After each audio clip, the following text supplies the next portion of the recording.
York's classic rock, Q1043. Good morning, and I want to reintroduce you to the woman who saved my life. Dr. Elisa Port is the chief of breast cancer surgery and the director of the Dubin Breast Center, part of the Tisch Cancer Institute in the Mount Sinai Health System.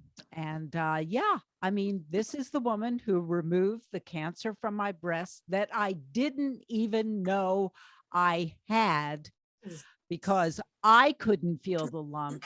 And it just demonstrates the importance of Mammography May at Mount Sinai. It's time to get your mammogram. Whatever you do, don't put it off. But first, Dr. Port, I want you to explain to the listeners why you decided to become a breast cancer surgeon and how the Dubin Breast Center came to be, because it's just, when I walk in there, I feel the warmth, I feel stable, I never feel scared, and I really credit you and the Dubin Breast Center for that. Well, thank you so much for that introduction, Shelley. My gosh. First of all, it was, of course, an honor for me to be your doctor. I know patients have lots of choices, so it's always incredibly flattering and honoring when people choose us to take care of, choose me to take care of them. I became a breast surgeon because, number one, I love taking care of women. I love working collaboratively with them. And breast cancer is one of the only diseases where, interestingly, women have lots of choices to make. And so you work with them, to figure out what is the best option for them. And I think that's an incredibly fulfilling role. The other thing is that I'm a very optimistic person by nature. And breast cancer has so much room for optimism. There are new treatments being developed all the time. In the 20 years that I've been doing this, the progress has been incredible. And so the fact that I can legitimately convey optimism to my patients and see them for years at a time. You just said, gosh, I love the follow-up appointments where we chit-chat about family and friends, and that can only be done in a kind of cancer where the outcome and the outlook are so positive. So those are some of the things that attracted me to the field. I also love working with my hands. As a surgeon, I'm not sure if I was not a surgeon, if I would be any kind of doctor. I might be something like an electrician or a carpenter or something like that. I do a lot of handiwork around the house. I'm like responsible for all the light bulbs being changed and a couple of other things. So I really love working with my hands, and it's really one of the only kind of fields left where people work with both their brain and their hands. So those are some of the, superficial things that attracted me to the field. I obviously am thrilled to talk about the Dubin Breast Center. Eva and Glenn Dubin, who are very, very special people, had this vision and Eva, who is a doctor, is sort of, I call her my partner in everything, in all things breast cancer. She really had this idea of building a center that was really, really much more what I call patient-centered. So, of course, it's music to my ears when you tell me that when you walk in, you feel calm, you feel relaxed. It doesn't resonate as a cancer center. So what we tried to create is a hybrid between a full service cutting edge cancer center and the intimacy of a private doctor's office. So we have every modern technology, cutting edge technology. There is nothing you can't get as a breast cancer patient in the Dubin Breast Center. 20 clinical trials, amazing research, amazing technology, amazing techniques. And yet it has more of a boutique-y feel, like a private doctor's office, where you have these very close relationships with your doctors that I think are really important, especially to cancer patients.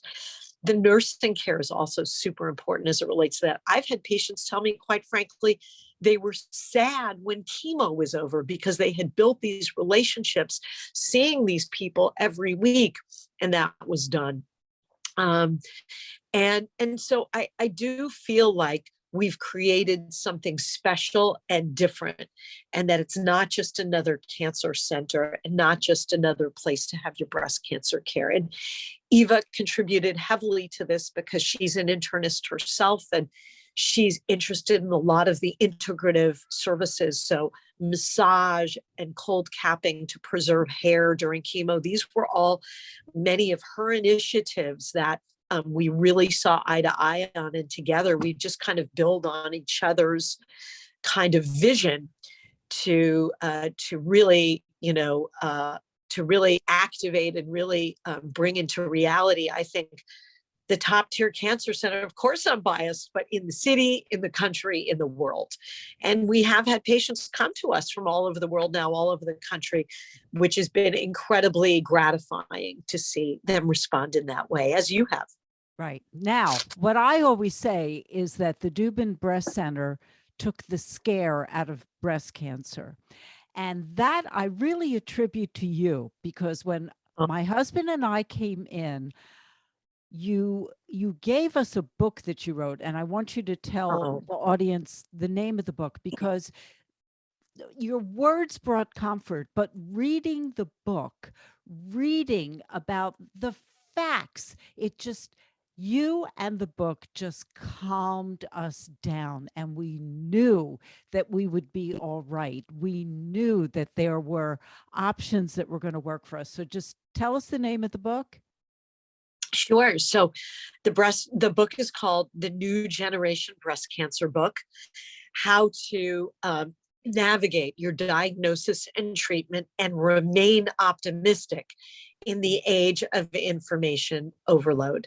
And basically what it was born out of, Shelley, is like, I didn't set out to write a book. I set out to say, there is really something needed here. There's a hole that needs to be filled for patients with breast cancer. And it was really about 10 years ago that I started conceptualizing this, where I was seeing, 10 years ago was when the internet was really exploding, and women were coming into my office as things with breast cancer care were getting better and better and better. I couldn't understand why people were coming into my office with more doom and gloom than ever before. And so I said, I think what's going on here is the internet. The problem with breast cancer is not lack of information. It's actually too much information with no filter. And women with these really excellent prognosis cases were reading stuff that had nothing to do with them. And, women were going to the internet in these chat rooms where there was a lot of desperation and a lot of desperate cases. And, think about it. Women who have great outcomes really don't go back to the internet and say, yeah, I had breast cancer surgery and everything went great and I moved on and I'm back to my life. Nobody does that. So what you see on the internet is what we call a selection bias of bad outcomes and scary cases. And yes, there are those, but they are certainly not the majority. And so when women who are not newly diagnosed go to the internet, they see this collection of, much worse, usually disease and cases than they have. And that leads to this kind of doom and gloom. And so I really said to myself, look, I'm not going to tell people it's not realistic, and it's very paternalistic to say, don't go to the internet, don't Google this, don't Google that. But at least we can give you some framework to kind of insulate people a little bit from the kind of scary stories that are out there. And let them know that, there's nothing on the internet they will find that can give them information about their particular case. It's just too complicated, and there's no one size fits all, and everyone's case is different. And that's really the take-home message. I'm speaking with my doctor, my breast cancer surgeon, Dr. Elisa Port. She's the chief of breast cancer surgery and the director of the Dubin Breast Center, part of the Tisch Cancer Institute, Mount Sinai Medical System. And it is Mammography May at Mount Sinai. Now, we all know Rocktober as Breast Cancer Awareness Month, but Mount Sinai has set aside Mammography May. So, Dr. Port, tell us about that. So mammograms, Shelley, do save lives. I know there's a lot of controversy out there, and about 5 years ago and 10 years ago, there was some studies that were trying to implicate that the data was conflicting, but it's just not true. Women who have mammograms are way less likely to die of breast cancer because the cancer is picked up early when it's infinitely more treatable and curable. And here's something that I'd like to add, which is specific to the research that we've contributed from Mount Sinai.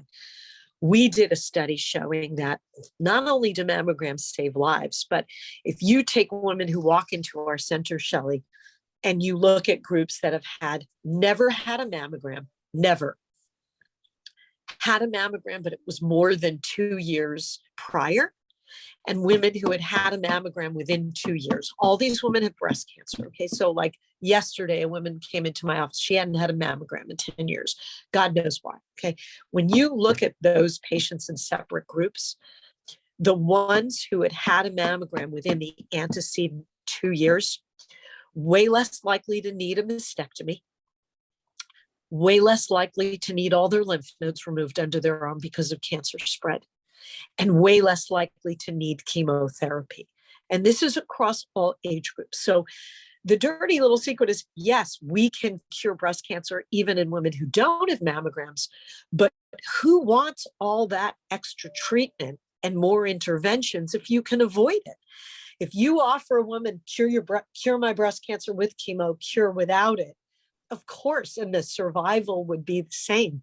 Who wouldn't want less treatment? And I think that's super important as well. All of these things that we do have risks. You know, mastectomy is much bigger surgery. Removing all the lymph nodes under the arm has risks like lymphedema, swelling of the arm.